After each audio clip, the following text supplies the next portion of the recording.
There's a difference between. Good morning, comrades. Welcome to another edition of RBN Live. We had a great week last week, a ton of amazing guests, and we have another amazing guest joins today. The host of the Underground, Afshin, will be joining us here later.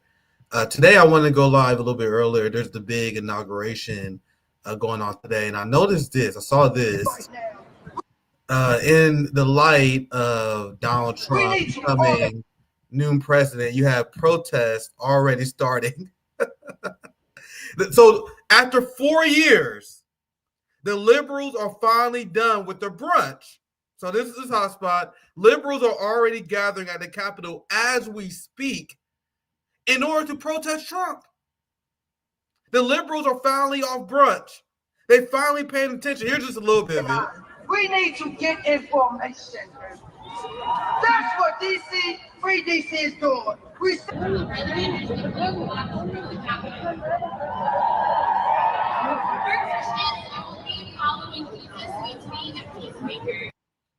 So after, 15 months of genocide?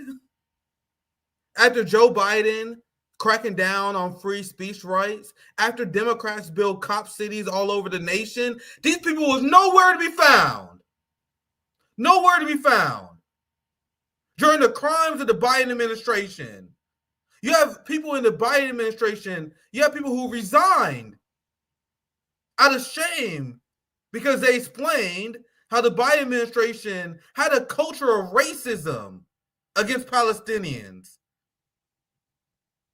So after supporting an administration which is a hardcore racist administration, a genocidal administration that provided cover for Israel internationally with the veto power, an administration that attacked international courts of justice, you guys supported the greatest evil of all time, but now you're protesting because Donald Trump won?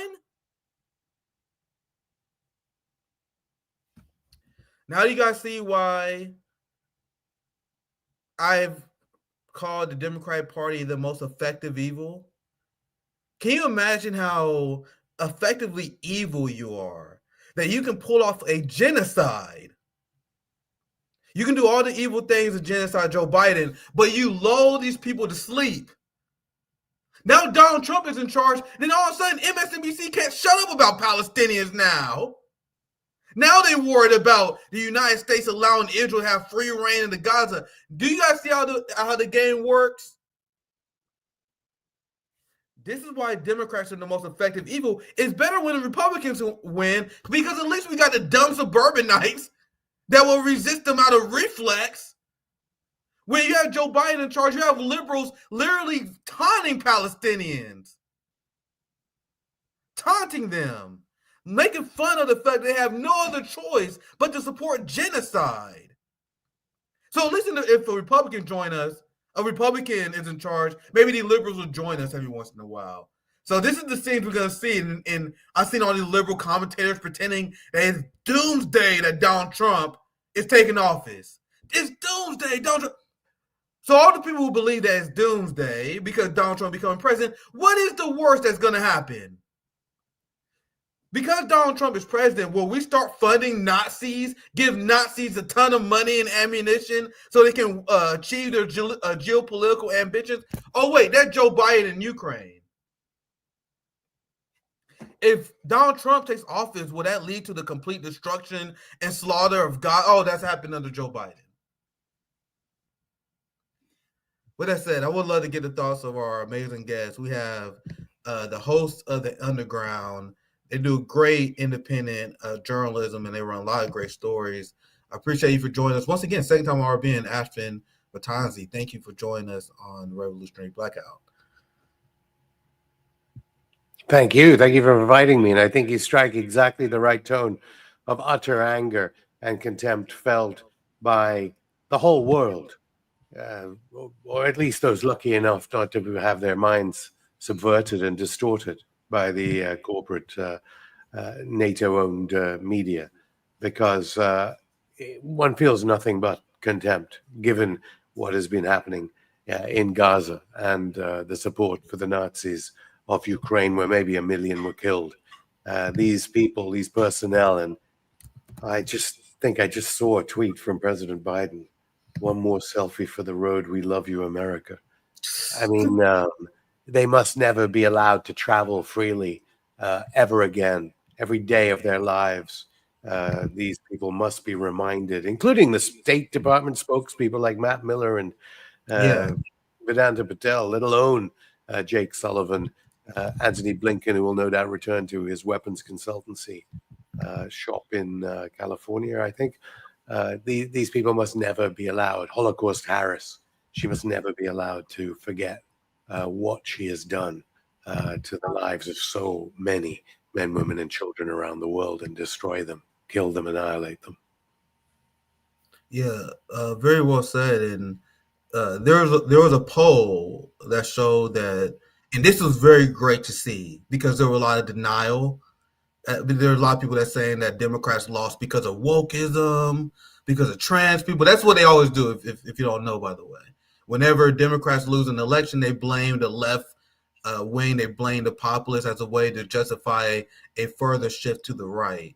But I saw a poll that was amazing. I have it saved here. I got to show it to you guys on how the majority of the people who voted for Joe Biden in 2020 but decided not to vote for Kamala Harris, the leading cause of that, around 35% of them said that Gaza was the reason why they refused to vote for the Democratic Party. And then below that, like a distant second is everything else the corporate media talk about. Oh, too woke, open borders, all that shit. But it's mostly the genocide. So, Afshin, I would love to ask you for international perspective. Well, no, that's it shows that Trump go ahead. owes his victory to the Muslims of Detroit, of Michigan, and Trump better remember that. And as for this garbage about identitarian politics, how many LGBTQ people were killed by Biden, Harris, Sullivan, Blinken in the wars in Ukraine and Gaza? Or do they not think they're LGBTQ people amidst all the rubble, all the carnage? They're all people of color in Gaza. What the hell are they talking about when they come up with this idea that somehow Trump is opposed to LGBTQ people and people of color? Trump is like the most pro-gay president we ever had. Like he's like the only pro-gay Republican, and that's why it's always weird. I saw YMCA at the inaugural ball last night. Yeah, disturbing. That was disturbing because that's not always used by LGBTQ people. It's sometimes used by people that are anti-LGBTQ that don't even understand it, perhaps. And of course, there are many tribes of Native Americans, not just the ones in the costumes in that song. But yeah. It is appalling. And I noted how you said already that those genocidal broadcasters like CNN, NBC, CBS, starting to shift and suddenly care just a little about Palestine. Where were they as they cheer-led and were not only complicit, but arguably participants in the genocide, trying desperately to give the cover to say things like TikTok should be banned, because, of course, the young people of America are being able to see the live stream Auschwitz-style genocide on their phones. Yeah. And I saw this earlier, Zoya, as I was preparing. This is an early day for both me and Zoya. How Biden has pardoned Anthony Fauci. I got to do a whole segment on this. Big shout out to Zoya for letting us know this. Like Anthony Fauci, and correct me if I'm wrong, guys, he funded gain of function, which is illegal. He was caught lying about funding gain of function to Congress, which is illegal. So he committed perjury, funded gain of function, and him funding gain of function. This is what I know. Him funding gain of function led possibly to the COVID pandemic, which killed millions. And Biden pardoned them. And then liberals, they wonder why they lost this election, because you have the right wing, and you have a lot of people like me who criticize Fauci and it is capitalist-run government organizations, and they don't realize how out of touch they are. I'm just reacting to this news. Like, Fauci is a criminal. I don't know that much about Mark Milley, to be honest. But on Fauci, maybe the pardon system, I'm not absolutely aware how it works. I mean, RFK Jr. and Trump is not going to let go of their hatred for Fauci because they believe, certainly Trump believes, it destabilized his term. And I don't want to sound too like Trump. We can get on to the appalling cabinet picks Donald Trump has made, maybe in a moment. But, China does share blame for allowing on their territory for Fauci to set up the gain-of-function laboratory. What on earth is the Communist Party of China doing, trusting the United States and a big pharma-backed, well, some would say fake scientist like Fauci, given all his retractions since of what he was trying to tell the whole world to do amidst the COVID pandemic that may have killed upwards of 20 million men, women, and children. Why was China allowing biowarfare labs of the United States on their land? Do you think Mao would like that?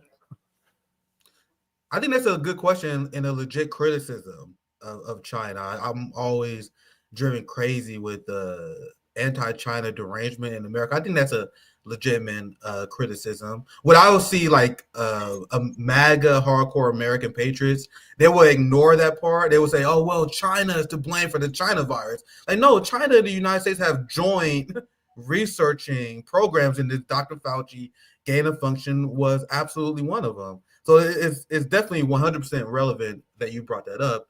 And now, just to ask you, on the eve of Trump inauguration, I have a lot of things to show you. I don't want to take too much of your time, but there's still a lot to talk about. I want to get your thoughts about the incoming Trump administration. Obviously, he filled his cabinet with the most hardcore, batshit crazy Christian Zionists that you can possibly find. And it was wild. I can find a clip probably when you're talking, but you had Tom Cotton. He was talking to Pete Hegseth, the guy who's going to be Secretary of State, and then the question simply was, are you a Christian Zionist, and do you support Christian Zionism? And Pete Hegseth went on to explain how much Christian Zionism is foundational to his character. It's like his complete unhinged ideology. So on one end, we see all these swamp monsters, or I call them, in Trump administration, and on the other hand, he completely humiliated Biden by doing what we've been calling for over a year, just him pick up the phone and threaten Israel. And now I read today, and I got to find the receipts because I didn't have time to prepare all of this stuff. I got to find it for you guys. But I saw how the envoy who pushed Israel to accept the ceasefire deal, he's going to stay in Israel to make sure they follow up on that, because they don't want this devastating war in their administration. Not because they peace lovers, just politically it's bad. But after, I want to get your thoughts on the incoming Trump administration, and maybe share some thoughts about what you believe is the final legacy of Joe Biden. Any thoughts, Afshin? Yeah, absolutely. I mean, you're referring to the confirmation hearings there. I don't remember what the name of the Steve Witkoff is the man reputedly seeming to have said to war criminal Netanyahu, he doesn't care about the Israeli Jewish holiday of Shabbat, which is used as an excuse because, of course, they don't even believe in Judaism, these Zionists, a lot of them. They were trying to stop the ceasefire from happening, whatever level of ceasefire it is in Gaza. But Hegseth, I mean, yeah, I think these choice of picks, and we haven't even started talking about Marco Rubio yet. I mean, it is truly bizarre. A man who has that cross, which, it's to do with the idea of a biblical story of how the Jews must all be killed so evangelical Christians can go to heaven. I mean, these are pretty bizarre picks. But on the other hand, on an episode of Going Underground that I hosted on Saturday's edition, we interviewed Dennis Kucinich, a longtime congressman, former mayor of Cleveland, Ohio, who I've never seen more optimistic. And, are these picks by Trump in the sense that he believed that this time around it's not going to be like Pompeo last time, and that Hegseth, Rubio, Waltz, the national security advisor, these people will have to follow what Trump wants, and Trump wants peace, which seems quite amazing. But then again, was this ceasefire deal in Gaza brokered because the plan is to start a war with Iran? That is the great worry, because what persuaded Netanyahu, of all people, to go along with the end of the carnage temporarily, presumably, in Gaza? He looks weak in Israel.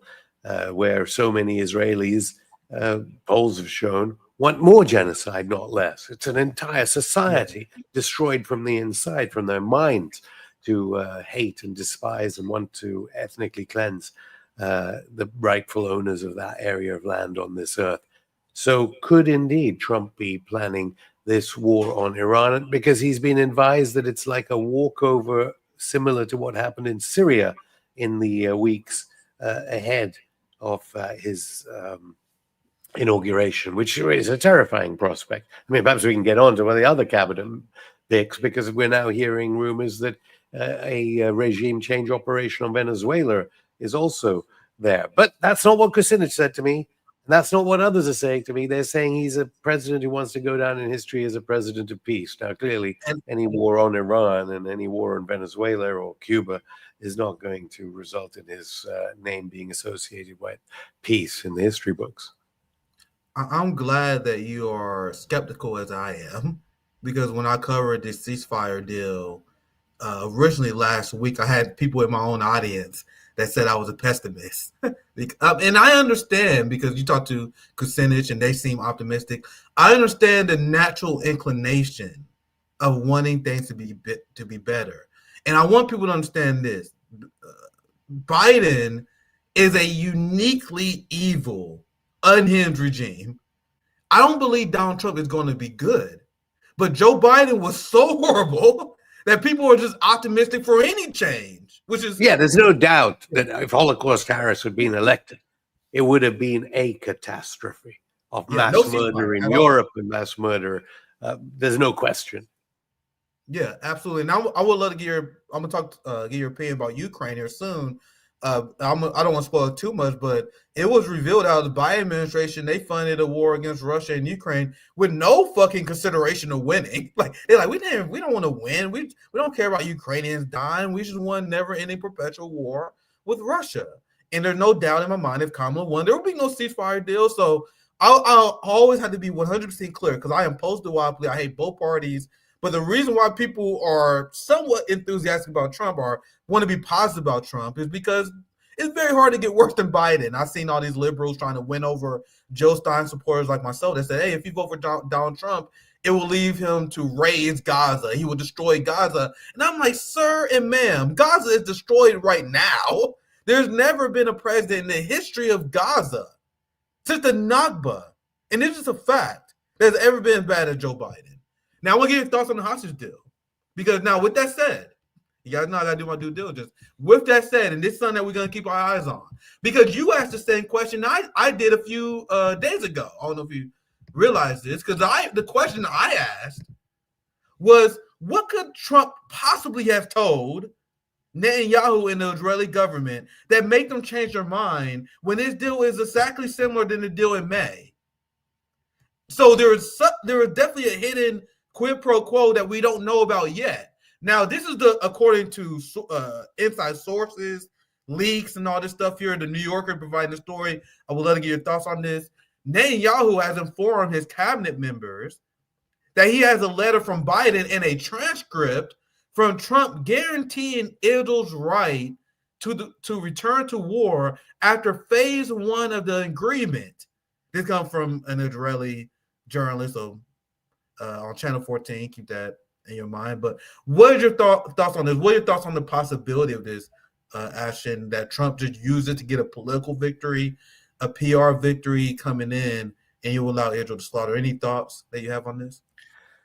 I mean, you got to say that the American intelligence, used to be known oxymoronically, arguably, has been amazing. You know, they have neutralized to a great deal the Lebanese resistance movement by assassinating its leader. They've neutralized progressive Palestinian forces to a great deal. And Iran looks very weak. It vowed to respond to Israeli, UK, US, EU armed Israeli provocation, didn't, now saying it was waiting for this kind of deal. That's why it didn't immediately return fire. But Pezeshkian was trying to make deals with Washington, bizarrely, the new president, and who did kill the previous president of Iran. Was that another US-Israel operation? The fact that Netanyahu may have been guaranteed a return to violence after phase one, and of course the violence continues in the occupied West Bank right now as part of the Trump deal, as I suppose we should call it, despite the fact that Genocide Joe was trying to seek credit for the deal. Does that mean they know that Iran is in a weak position? And that was the reason Pezeshkian rushed to Moscow in the past few days ahead of time, which I suppose was a sensible thing to do. But as far as I know, one top Iranian official is on his way to Davos, of all places, to be interviewed by Farid Zakaria of CNN. Does Iran not realize? I lived in Iran, in Tehran, when it was a lot stronger, arguably. Does Iran not realize they better get nuclear weapons pretty damn quick if they think their fate is not going to go the same way as that of Assad in Syria, is the view of some analysts. So if even Israeli press are saying clearly they will renege on this deal, this was to get hostages out in time for Inauguration Day, so Trump in an hour's or so time will be able to say, and his administration officials will be able to say, look how we already sorted this out after the years of Biden genocide, only for it then to revert to what malevolent forces in the new Trump administration desire. We've got to remember that anyone who has hopes for Tulsi Gabbard, I know some of these cabinet confirmations haven't even been made, and the confirmation hearings were over the past few days, but Tulsi Gabbard and RFK Jr. seem to be avowed Zionists as well to me. I don't know if there's anyone in the administration. And Tulsi now says she support NSA spying on Americans. Like, that was her thing. Code 702. No doubt you and all the people at RBN and Revolutionary Black Network, American citizens, should be subjected to warrantless wiretapping. Yeah, that's the position that she's now advocating for.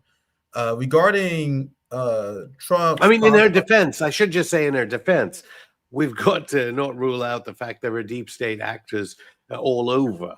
And they're very aware of it after the last Trump administration, and they have signaled that they want to release papers on the JFK assassination and other suspected military-industrial complex operations, in which case they would want the warrantless wiretapping to be able to tap enemies of the Trump victory.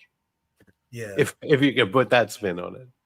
Yeah, I can see that. I want to. You said something which I agree to, and which I've been laying out, how Trump and Netanyahu set up this PR victory for MAGA, and we had to continue to hold them accountable and keep an eye on what they're doing. But it was obviously a way to get the hostages back, to resettle themselves against Iran, and possibly get Israel permission to go into Gaza again because they're lawless. And I think the way you explain it is perfect. And I think that's why Benjamin Netanyahu is trying to get his government in order, because I think a lot of them, because they are far-right Likud fanatics, they don't even understand like the politics of what Netanyahu is doing. So Ben Gvir was freaking the fuck out about the ceasefire deal. He threatened to resign, all this nonsense. And meanwhile, Benjamin Netanyahu was in the background like, guys, chill the fuck out, man. Like, I got a plan. I'm playing politics, man. I didn't get on the Palestinians. Yeah. So essentially, like, Benjamin Netanyahu is Ben Gvir with strategy. Because Ben Gvir is just a psychopath. You know what I mean? You just want as many dead Palestinians as possible. You know what I mean? Benjamin Netanyahu wants to say, as I should say, as does Netanyahu, as does Anthony Blinken. Absolutely. I mean, absolutely. And I think, one shouldn't blame Israel in a sense. This is American. This is U.S. tax. There's I mean, Dave LaChapelle on Saturday Night Live was talking about. I still got to watch that. No one cares about the rich of Pacific Palisades dying, but the fact is, the infrastructure of the United States is crumbling because the tens of billions are being recycled through to wipe out men, women, and children. No, he didn't quite say that, but it was courageous for anything on U.S. mainstream media. I presume he won't be invited again. Who knows? But the fact is that nothing of this genocide could have happened without Tony Blinken, the step son of an Israel lobbyist who was the lawyer for Robert Maxwell, who stole the pensions in my country of Britain for for a newspaper, the Daily Mirror, and whose daughter was Ghislaine Maxwell, the notorious woman who's now in jail over there for, well, as far as one Mossad man says it, a Mossad plan to blackmail all your top celebrities and big oligarchs to support Israel and genocide. Yeah. What I've been, you guys know I watch a lot of corporate media in preparation for my show. I don't watch it to get news. I watch it to see what my enemies are saying, so I can report to you guys, so I get better at debunking propaganda. That's why when I talk to people like Ro Khanna, for people who think that's what I do is a waste of time, the reason why Ro Khanna stands no chance against me, the reason why I'm able to completely dismantle Ro Khanna is because I know every argument that Ro Khanna is going to say before he says it, because I know the talking points of the Democrats. Meanwhile, Ro Khanna had no idea. He had no idea my critique of Ukraine. He had no idea my critique of Bernie Sanders. He had no way to respond. He was shocked, and you guys saw when he was like just fucking speechless. That's because he's not prepared. Now I will tell you guys this: doing my preparation of the hostage deal and all this stuff, watching corporate media, probably one of the hardest things I've ever done, because the blatant Zionist propaganda come from quote unquote, well, a lot of people on the right think, liberal networks like MSNBC and CNN. One thing they will do, and I'm telling you guys up front after watching countless segments, they will never bring up the Palestinian prisoners that Israel has. Like, I saw a segment on MSNBC and CNN where they did a whole spotlight about one of the Israeli hostages being released, who was an IDF soldier. They made it clear that she was an IDF soldier, which makes her fair target. So she's an IDF soldier. They do this whole spotlight about her, how sad it was. And they're like, oh, yeah, in this deal, Israel also going to release some prisoners. They quickly, during this hostage deal, there were 3 Israelis that were released, and there was also some Palestinian prisoners that were released. They never talk about it. And then whenever they do talk about it, they talk about them like they're terrorists. They say, and there were people I've seen that say, oh, this is a bad deal because Israel agreed to release terrorists, ignoring that a large part of them are Palestinian children. And I'm gonna show you guys this, because these are Palestinian children celebrating from being released from Israeli torture dungeons. Not one segment on CNN and MSNBC about this. And do you guys know, and I'll pass to you after this thought, do you guys know that Israel and the United States made it illegal for people in Gaza to celebrate the release of children going into Gaza? It was literally part of the ceasefire deal. They released hostages last year, and they shot Palestinians dead for celebrating the release of prisoners. That's how barbaric Israel is. So here's just a few footage that I saw from that Bart Kimberly highlighted. And luckily enough, the people in Palestine are not listening to their suggestions not to celebrate. Last thought, I saw some Israeli fucker. They have a ton of Israelis on CNN.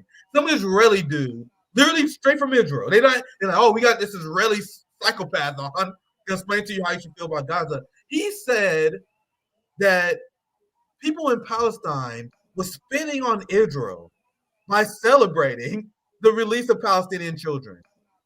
These are what these Zionists believe. So before I continue, you have any thoughts, Afshin? I would love to hear what you're thinking. Yeah, they're subhuman to these so-called journalists at Warner Brothers, CNN, at Comcast, Sky News, at CBS, Disney-owned ABC. They're literally, to them and to presumably the entire Hollywood culture complex, if you look at their films, perhaps, that they literally are subhuman. So you'll see entire profiles on one captive taken by Hamas on October the 7th, and all those hundreds of children, Palestinian children, that have languished in jails, tortured by UK, US, EU armed guards in detention. Nothing about them, nothing about the rapes of Palestinians in the torture centers that are built with American taxpayers' money, and the implements used, presumably all manufactured.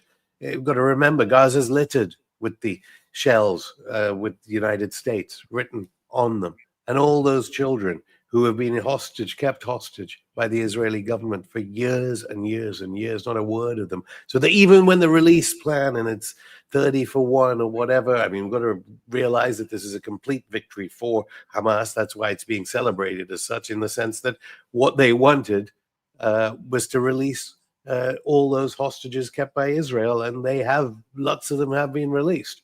So, except for the genocide, there's no doubt that the media do not see Palestinian Arabs, Christians, Muslims as human beings.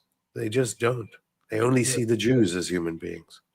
And it's very sick. And that's why I went from a tactic distant supporter, like a distant but ignorant supporter of feminism as a young guy. I want best for women, right? Like I heard of feminism, I heard of feminists, and I was like, yeah, that's a good idea in concept, right? Because I was like, oh yeah, I want best for my mom, my sister, my future daughters, and all that stuff, right? Then I realized that feminism was used for imperialism. Like, so all these Western feminists. We've got to remember one of the founders of feminism, Simone de Beauvoir, partner of Jean-Paul Sartre, the famous picture with Che Guevara. They were friends with Ben Barker in Africa. I don't think if Simone de Beauvoir were alive today, who so heroically defended the Algerian Revolution, would have anything in common with the feminists on CNN or and that's a very good point to bring up. But what I reject is the mainstream Western, what I call white feminism, because all these feminists that represent the Democratic Party had no concerns over the mass rapes of Palestinian women by the IDF. In fact, they are extremely supportive of Zionism. What they do is they ignore the sexual violence, the trauma that Black and brown women go under. They completely ignore that while endorsing their white men who do the same exact fucking thing to Black and brown women, while smearing Black and brown men as rapists. Like, they still repeat the mass rape hoax on October 7th, and I'm a feminist, this is why I oppose. Those same people haven't said a damn thing. But anyway, that's a side point. That's just something they're quieting down on the mass rape hoax, I noticed, although it's still in the British Murdoch Sunday Times. I noticed on Sunday, they, again, every so often, you see that story which has been debunked in Israeli media, because there have been some good journalists in Israeli media debunking these Washington Blinken talking points that were used to spread lies to enforce the genocide and mass murder of babies. Yeah, and every American politician still repeats it. Like the media, like there's some people in even in corporate media that want to maintain an illusion of credibility, you know what I mean? But every politician in the United States still repeats it, by the way. If you guys don't know, still ad nauseum, like, because I watch a lot of corporate media. I can tell you guys, I see these politicians come on all the time, like, oh, come on, we can't have any mercy against these people engaged in mass rape. They still use it to justify what they have done to Gaza. And something else I want to show you before we get off the depressing topic. I should just say that's feminism, the new feminism to justify genocide. But we got to remember that when the ones that are being let out, and they seem in relatively good condition according to the Red Cross, it's always they were at a music festival. Who goes to a music festival beside the bars of Auschwitz, the wire fences of Auschwitz? That was the Nova Music Festival, on the edge of what is equivalent to Auschwitz. Even in that film that won, I think, awards, The Lives of Others, was it? Even in Auschwitz, there was no music festival outside it while people were being under siege. Yeah. Ashton, I had no idea you were this based. Because I personally don't feel bad for any of them. Partying next to Auschwitz, that's such a great point. I'm glad that you brought it up. Now, regarding to the conditions of the hostages, the last thing we covered, we got on something a little bit lighter.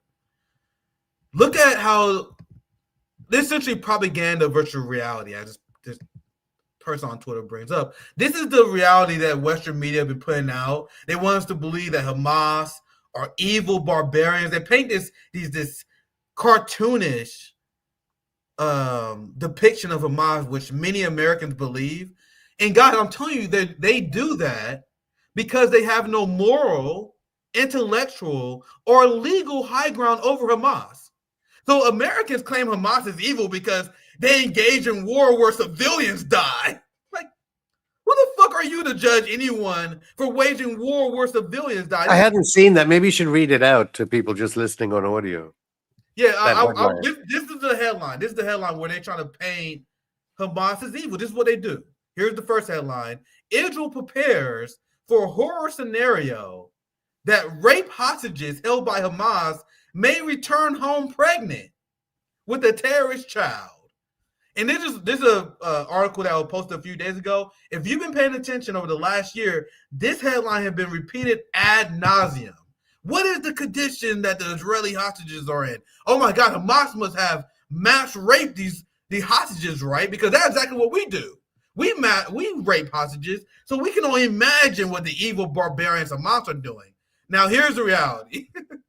And this is going to be covered way less than this. This is the Jerusalem Post. You're not going to see this in MSNBC at all. You only see this shit on RBN and Afshin show, I'm assuming, as well, where every single Israeli hostage that was taken by Hamas came back in pristine condition.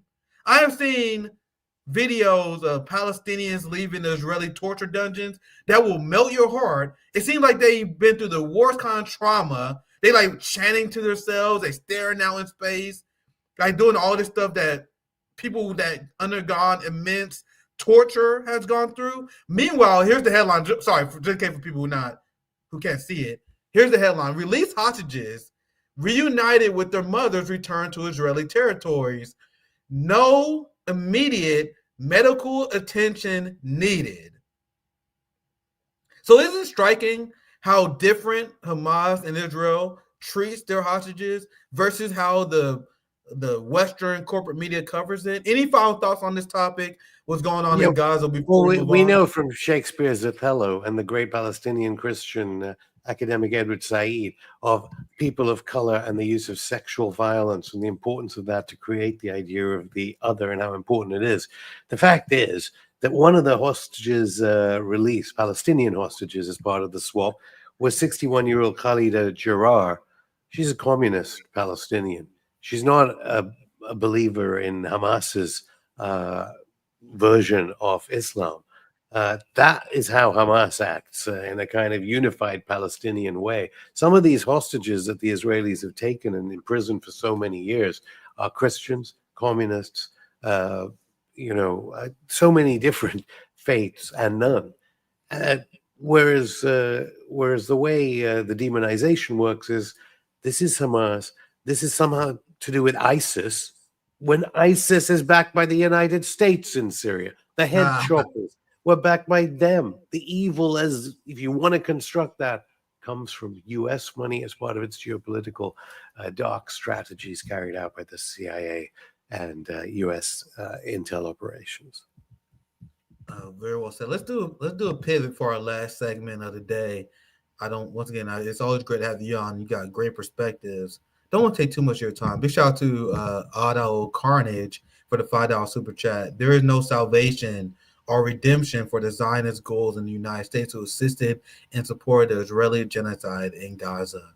And that's my life goal. I said many times before, Zionists are my life enemy. Like my life, there's no breaking bread. There's no friendly. Like if I know you're a Zionist, there's no friendly chat. I'm gonna make shit uncomfortable. You guys realize you have no idea how much I hate these people. They're lifelong enemies. And my goal is to make sure that everyone who took part in the genocide is held accountable. So when I see the stories of the IDF person in Brazil who had to flee to Javier Milei's Argentina to prevent being prosecuted, it warms my heart. I want these Zionists to be safe nowhere. That's my goal. So let's move on to our next story.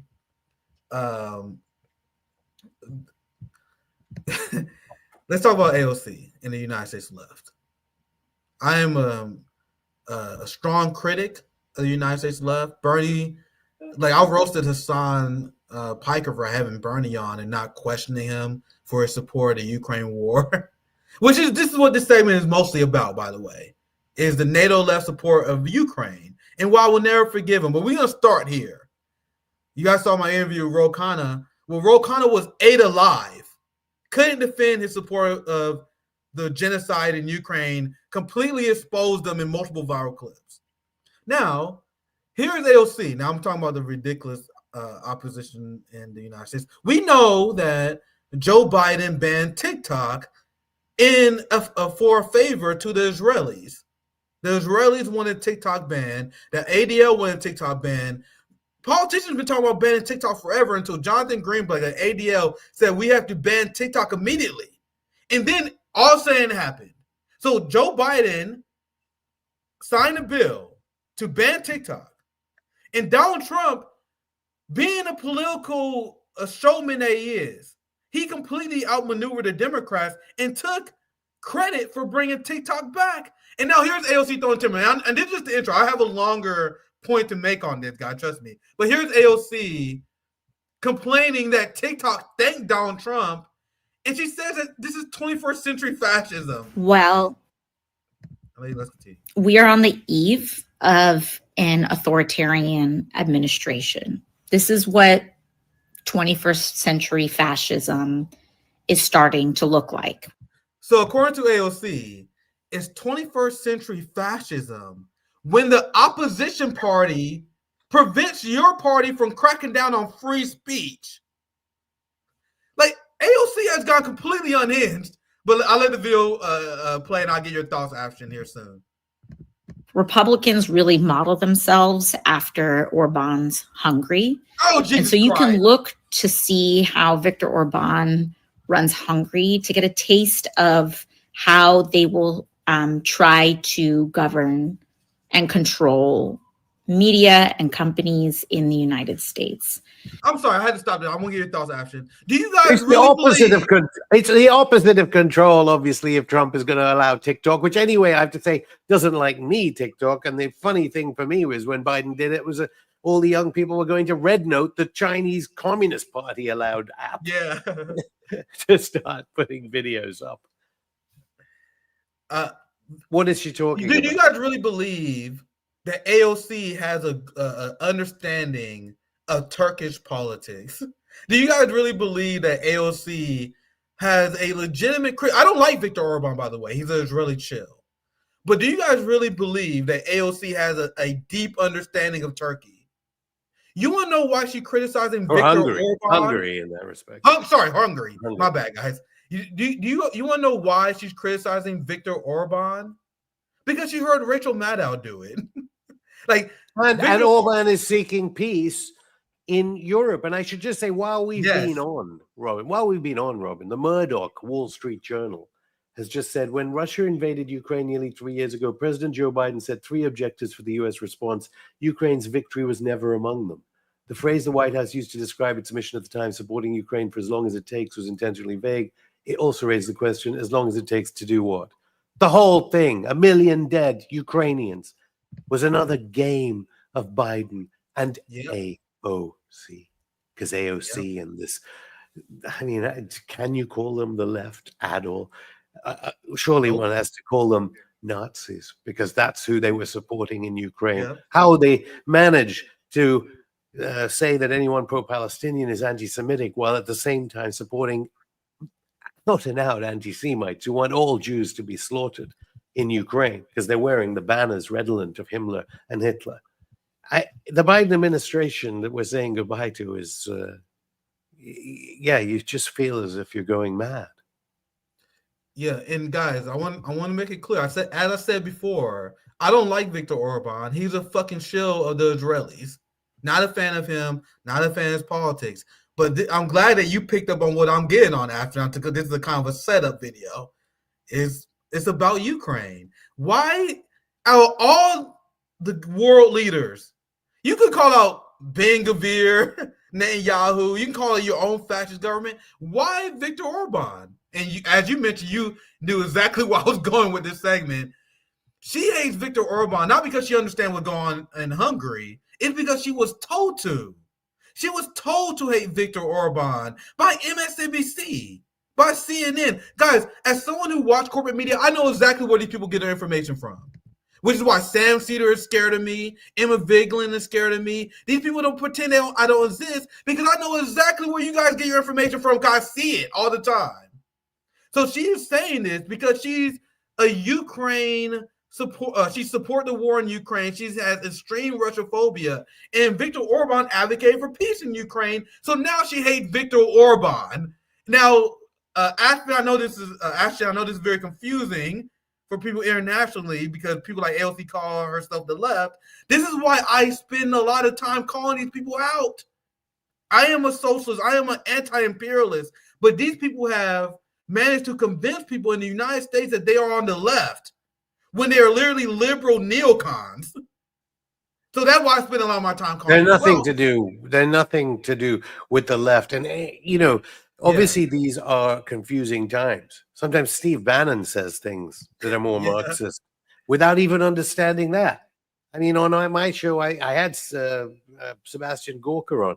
I think these people who obviously, and there are lots of people in the Trump, new incoming Trump administration, use the word Marxist and throw it around when they don't realize that half the things that they do, which are good, are neo-Marxist.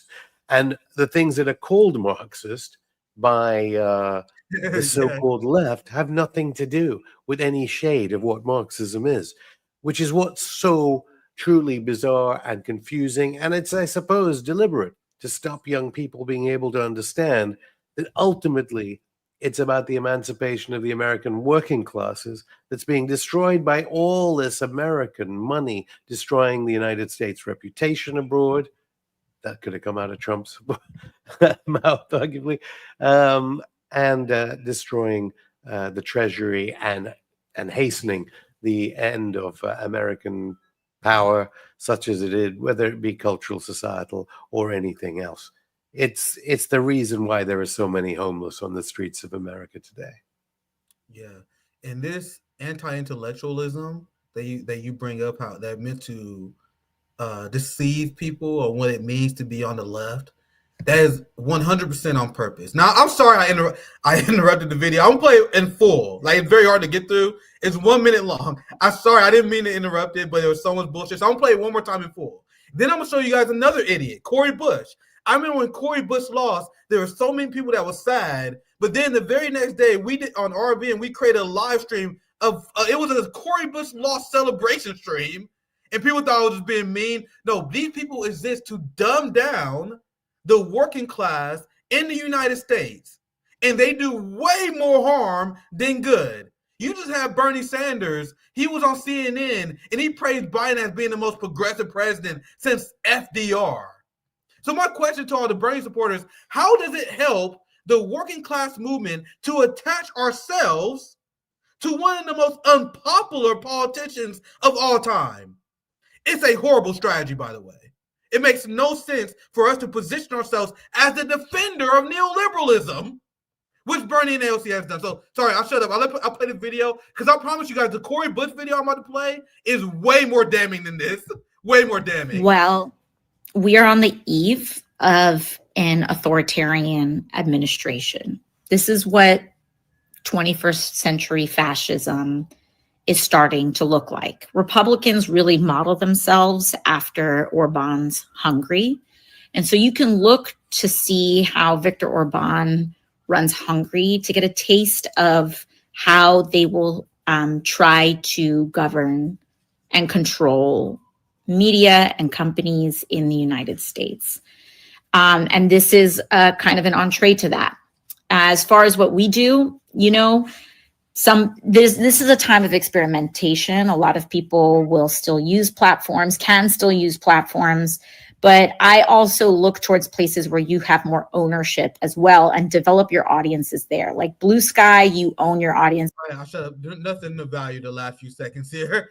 But this is the left. But just to remind the audience, she's literally saying that banning a social platform is freedom and allowing a social platform, which Trump did by executive order, is against freedom. I mean, that's really Orwellian speak. And I tell you, the mothers of all those Ukrainians that have been slaughtered on the altar of this NATO expansionism need to knock on AOC's door.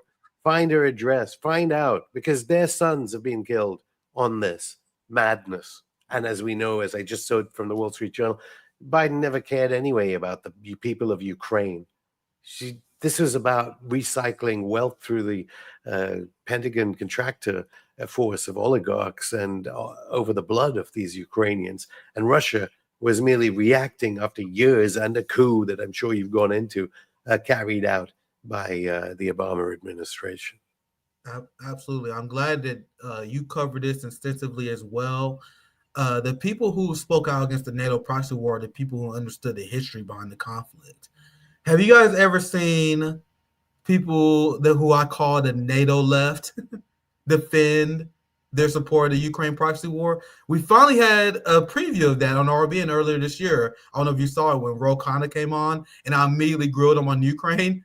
And then, so when the left talk about Ukraine, it is generally incoherent. Because this guy he was talking about, like, I believe in Ukrainian, I come from a tradition of resistance. I believe that Ukraine should resist and then fight for their sovereignty. Meanwhile, he didn't support Hamas and the Palestinians' ability to fight against Israel, ignoring the part that the United States already stole Ukrainian sovereignty. Pretty much, you don't have to see an interview. Essentially, it was a word salad, and I completely exposed his bullshit. Meanwhile, if you talk to someone on the right, I'm talking about like a neocon, like Lindsey Graham, who support the war, we may find their ideology disgusting, but at least it's coherent. You know what I mean? So Lindsey Graham would straight up say, I support the Ukraine proxy war because we need to take the rare earth minerals. There's rare earth minerals in Ukraine. We need to fucking get that shit before Russia gets it. Nice and simple. That's at least coherent, right? Meanwhile, on the left, they believe and so Joe Biden can get some cash out of his son's corruption in the Hunter Biden laptop is exposed and trying to be suppressed by AOC and all these Democrats who are trying to stop the American people seeing what a crime family Joe Biden had. So the neocons, even though they may discuss us, at least they have a coherent ideology. We playing a game of empires and we want to fuck up all the empires. That's their ideology. As someone like Cori Bush, who I cheered because as my brothers and homies in St. Louis, which is only 2 hours away where I live, where Cori Bush district, we're struggling. So as we are struggling, as the homies are struggling, Cori Bush made the decision to send them billions of dollars to Nazis in Ukraine. And no one ever asked her about it. It was always weird how no one asked her about it. Finally, we had someone to ask her about it. Actually, I'm going to skip, just for the sake of time, we're going to wrap up soon. I don't want to take too much more of your time. I'm going to skip a lot of Michael Tracy question because he sets up the question for quite a bit here. Weapons, really? What about yeah, I'm going to start right here. Other options? You guys already know he brings up all the concerns we have with the Ukraine proxy war. I'm essentially summing up the first minute. Now he asks Cori Bush, hey, man, why you support this? Go. It is the most incoherent shit you will ever hear in your life. Let's listen to it. Rather than just dumping endless weapons into Ukraine. Is that fair, do you think? I think the other part of that, though, is the threat of U.S. troops by the masses moving to the ground was a very real thing. At least that's how it was presented. So I'm going to be an asshole right now. You guys not embarrassed? So I'm a black leftist. I'm a black socialist. As a black socialist, I was embarrassed by Cori Bush. She sounds like a fucking dipshit. And liberals get upset, oh, you being sexist. You got to treat black women better. Fuck you. She make all of us look dumb. I'm going to see if I can find a clip here. But there was a clip a long time ago when she was running. Supporting Nazism should never be okay. Absolutely. It just isn't. And if you can't find it, you have to use a different search engine because Google is part of the war. Try and look up Zelensky, and you can see what the Azov Battalion of Ukraine, funded by the United States Treasury, what their banners are, what their flags are, how closely aligned they are to the history of Hitler's Germany, and how aligned they are historically with the mass slaughter of Jews, communists, LGBTQ people, Roma people. That's what that woman is talking about. That's what AOC, that's what they're supporting, the legacy of Nazism and anti-Semitism. Very well said. I'm glad you provided that context as well, because like people like Ro Khanna, they tried to deny it, and when I had my interview, I knew he would try to deny the Nazis in Ukraine, so I pulled up the tweet where he said we need to stop funding, so to cut the head off the snake even before it starts, because that's the go-to for the NATO left. Like if you put Sam Cedar, Cenk Uygur, all the like prominent NATO leftists, they would straight out deny that Nazi. Don't you know the Nazis reform Afshin? They reformed the Nazis. That's what they tell them so they can sleep at night. As they tell themselves that they had to punch a Nazi, as they have to hate Trump supporters. Like Al Qaeda in Syria. Like Al Qaeda in Syria, the suited man in Damascus. Absolutely. That's the perfect example, man. I'm loving your inputs here. That's literally the perfect example. They essentially would do it whenever possible. But anyway, let me shut up because there's gonna be a lot to say as we continue this video. I rewind it a little bit because I really want you guys to hone in the anti-intellectualism of Cori Bush, the lack of intellectual curiosity. She voted for a war that she doesn't understand. How is it not a greatest sin? The same way Jamal Bowman didn't know what the fucking Donbass was, didn't know what Crimea was. And I will tell you guys straight up, there was a point where I didn't know what Crimea was. I didn't know what the fuck the Donbass was, but I wasn't voting for fucking war. How can you vote for war in an area you had no ideas? Anyway, let's emphasize the dumbness of Cori Bush. And you guys realize why I hate these people and why they do way more harm than good. Let's continue. Rather than just dumping endless weapons into Ukraine. Is that fair, do you think? I think the other part of that, though, is the threat of U.S. troops by the masses moving to the ground was a very real thing. At least that's how it was presented. It had been presented to us in Congress. And for me, presented by who? Presented by the administration. So she's so dumb. She is so dumb. So do you guys realize what she's so dumb? She don't even realize how bad she just fucked up by saying that, Afshin. So she just said to the world that the reason, the way that Biden was able to convince black progressives like Cori Bush to support Nazis in Ukraine was because he threatened her and her constituents. According to her, the Biden administration told her that if she don't vote for Ukraine aid, she's gonna send niggas to fight in Ukraine. She's gonna find the brothers in the hood. So she voted for Nazis in Ukraine so people in her constituents wouldn't be sent to war to Russia. What a perfect soundbite for Martin Luther King Day. Yeah, that is the perfect soundbite for Martin Luther King Day, isn't it? Oh, that's so funny, Afshin. MLK is rolling in his fucking grave. MLK spoke out against militarism, but here's Cori Bush advocating for us funding war so that we don't fight. So during this time when the Biden administration was telling you this, because I'm not gonna completely brush away the fact that this is a lie. There's always a strong fact that this is a lie, but let's take this as at face value. So Biden tells you that you have to support the Ukraine war so he doesn't send people overseas, and you don't immediately call them out for that? You immediately don't question that? You don't question why we going to war with Russia. And I promise you guys, I know I'm picking on Cori Bush here, but she is not unique. I promise you, she is not unique. Then what Congress do? This is why Congress has a 13% approval rating. They get a bill from the oligarchy, from the White House, and they are told to vote for it or else. And that's exactly what they do. Let's see how much more we can watch of this. I don't want to watch too much of it, but I want to see what else she says. You can't make this shit up. I want you to watch a little bit more, and we can. I'm gonna get going soon. You know, your 47th president's about to start speaking. I'm gonna check the replay, dude. Did they have so many celebrities? I said this on Twitter. They had so many celebrities performing at the inauguration. There's no way I'm fucking watching that shit, dude. There's no way. Did you guys see it's a coincidence that they want us to associate celebrities with politicians? So this spectacle, all this is all propaganda. So I might check the replay. I might see if there's some bloopers.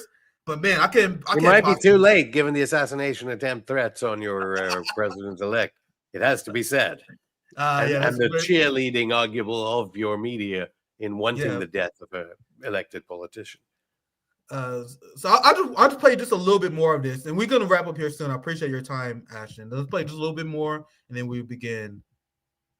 Get your final thoughts, because there's a reason why I'm covering this as well. You already hinted at the story about how Biden admitted that they had no plans to win the Ukraine war. So the Biden administration had obviously the propaganda they were spreading, the oldest operandi, And then you had them telling Cori Bush and all the dumb progressives the exact opposite of reality. So let's listen to just a few more of this.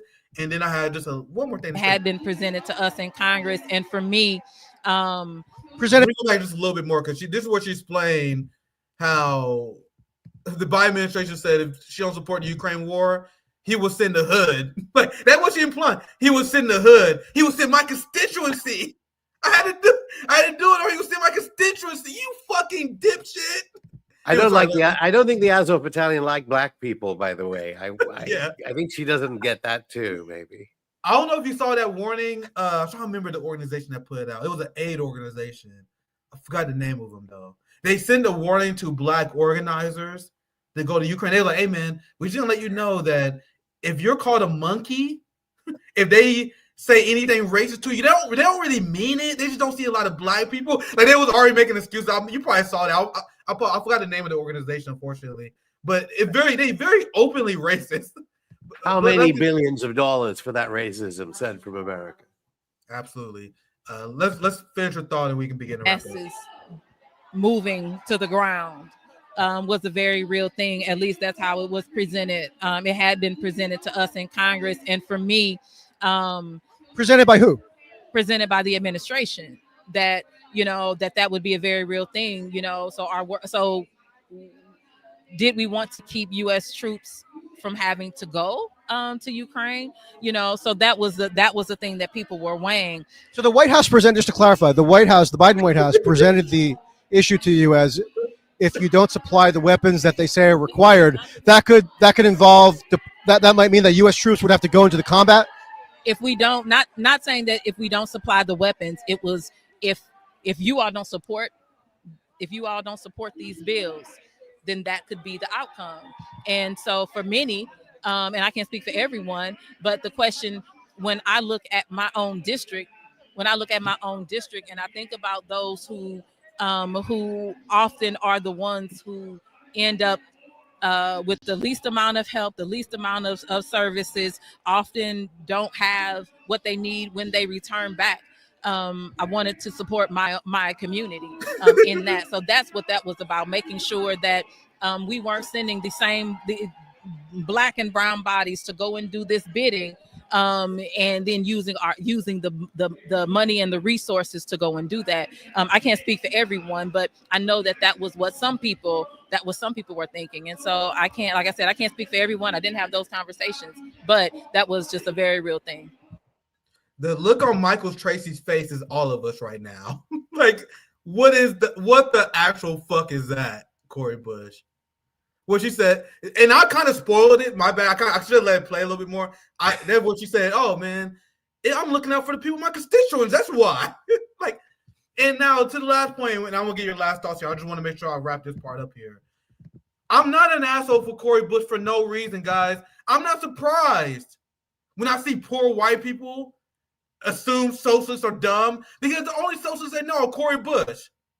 No, they are shown, they are given great propaganda by the capitalist class, where they show people like Cori Bush to them.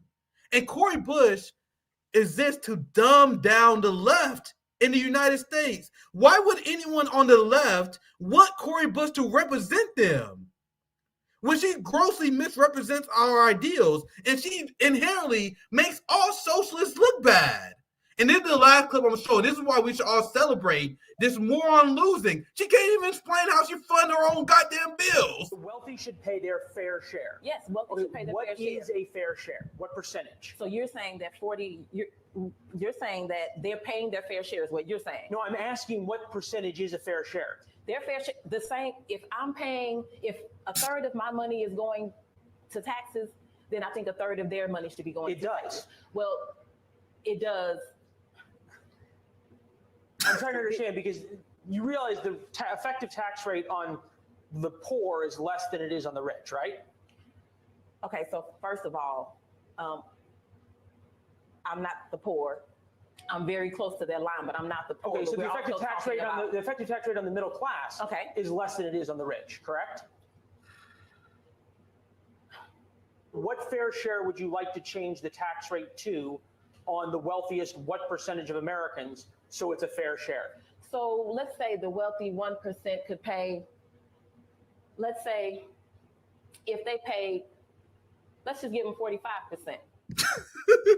Let's just say, I'm going to throw some numbers out. Let's just say 45%. You guys see the idiocy here? That was painful to watch. And this is how they get Americans not to support socialism, because of morons like Cori Bush. You know how you respond to that answer? I gotta get.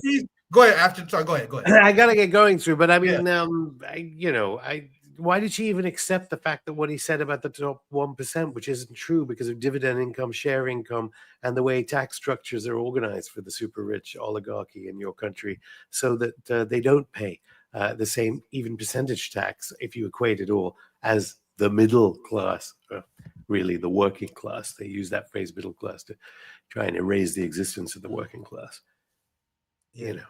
What can you say? But anyway, they're all in Congress now. It's all happening for the inauguration of your 47th president, and I don't know whether there are many people in that rotunda or wherever they are gathering right now who understand the gross iniquities of your taxation system and how, in effect, the poorest in your society buying a pack of cigarettes are, by definition, paying way more tax than Elon Musk is. Very well said. Proportionately, because of the sales tax. Yeah, I appreciate your time. I'm sorry for keeping you a little bit long on our plan, but where can they find you, Afshin? Always great to have you on the show. We're on Elon Musk's Twitter under going G_TV and Afshin Rattansi, my name there. And we're on Rumble, but maybe under a Trump presidency, we'll be back on Google's YouTube if he doesn't break up, if he can finally stop Google's censorship and the censorship of all the other mass subsidized by the generations of American workers, companies through their telephone bills after World War II. Maybe I'll even be back on YouTube because, of course, we're banned on YouTube. Yeah, I really hope you're able Going underground, Afshin Rattansi, look it up, and it's up there. Yeah, you guys see, if you really tell the truth about Hamas exploiting the U.S. empire, YouTube will not have it. You guys see how we're suppressed. They banned Afshin, so I hope you're able to get that started again. I appreciate you joining the show. I think tomorrow, Zoe, let me know. I think tomorrow we have Lee Camp joining around 5 p.m. Eastern time. So there's still a lot to discuss. I wanted to cover Red Note. We're going to cover that tomorrow. What's going on in Red Note is incredible. So we'll be touching on that tomorrow. We will have Lee Camp on tomorrow to cover the aftermath of the inauguration as well. Thank you guys for watching. It was a rare Nick in the morning. Thank you guys for waking up in the morning watching us. Make sure you support us on Patreon. If you're watching this after the show, make sure you share, like, all the stuff as well. And help RBN and help us continue to produce content. I appreciate you guys. Have a good one. Take care.